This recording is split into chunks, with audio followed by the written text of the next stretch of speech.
Hey guys, welcome back. So in today's video, we will go through how to share Notebooklm with other people. So let's get straight into it. So you will need to open up your Notebooklm and your recent works in this Notebooklm. After you open up, you will go here on the right side. In upper corner, you will see share button, click on that, and here it will pop up window showed up.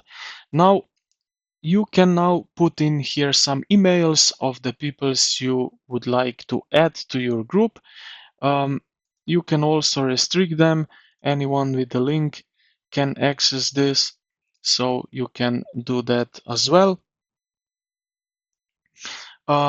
More privately is basically that you put in some emails of your friends, of your colleagues, and just they can see this link you share with them.